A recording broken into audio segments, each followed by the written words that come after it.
Well, hey, real estate fans, Alice Lema here, broker John L. Scott with another edition of the weekly podcast. Today, we're going to talk about the difference between inspection reports and appraisal reports, because even though you've got expert eyeballs on the same address, they're two different animals. So let's address the inspection report first. The inspection report is a deep dive into the condition of the house. You're going to pay an expert to come in and flush all the toilets. They're going to check the roof, the heating, the cooling. If there is a cooling system, they're going to open all the windows.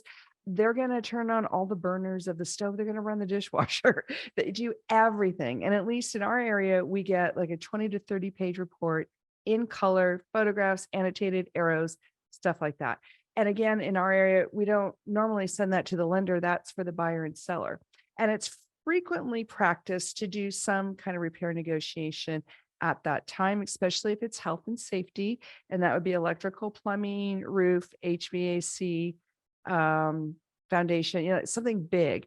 We don't normally negotiate little stuff because we want the big stuff. And in a super hyper accelerated seller's market, a lot of times we don't get to negotiate anything at all. So the inspection report is for the buyer and seller's use.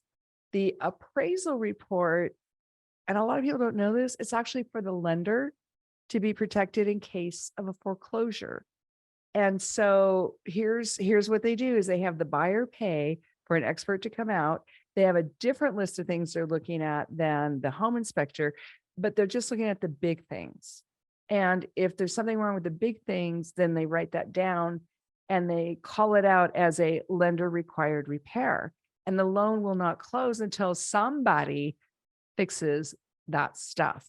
They're also checking the value. And that's normally what people think of as an appraisal report. They're thinking somebody's coming out expertized to make sure I'm not overpaying, but they're also checking the condition. And guess what? If you have different kinds of loan programs, then you have different kinds of condition lists. So the appraiser is looking at your house through the eyes of the lender according to the kind of loan you're getting. And not everybody knows that. So the easiest loan or I won't say easiest, but I'll say the most forgiving loan is a conventional loan. The buyer usually has a higher credit score and they usually have a bigger down payment, 5%, 10%, 20%, something like that.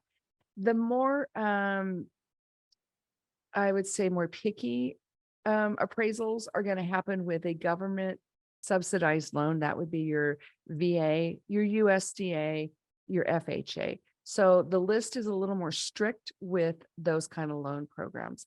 But either way, you're going to have expert eyes in at least 2 times coming through the property to make sure, it is as good as you thought when you wrote your offer.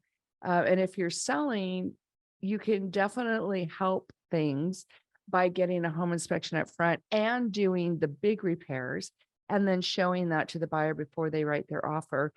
Getting an appraisal ahead of time doesn't seem to help. We've tried that out off and on over the years, and because it's really just one moment in time. So we don't really advise, at least in our area, that people get an appraisal ahead of time. But you know what? If you have a lender that does call out certain repairs, chipped paint, broken windows, something like that, nothing's going to happen until that stuff is fixed. Traditionally, the seller does it. It's a lender required repair.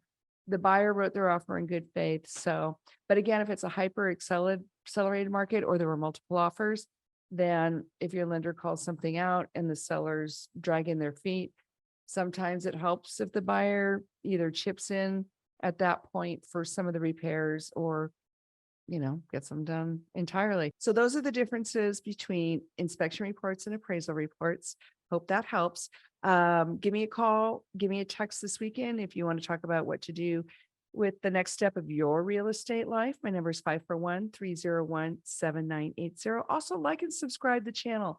It really is helpful to pass it on to your friends and family. We'd love that. In the meantime, have a beautiful weekend and hug those you love. See you next week. Bye now.